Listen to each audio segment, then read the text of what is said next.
রাজধানীতে সড়কে শৃঙ্খলার সংকট কাটিয়ে ধীরে ধীরে ঘুরে দাঁড়াচ্ছে ট্রাফিক বিভাগ। সব মোড়ে ও গুরুত্বপূর্ণ স্থানে পুরো দমে কাজ করছেন ট্রাফিক পুলিশ।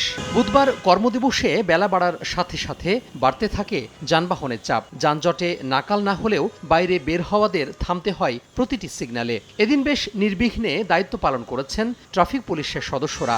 সড়কে গত কয়েকদিনের তুলনায় এদিন শিক্ষার্থী উপস্থিতি ছিল কম।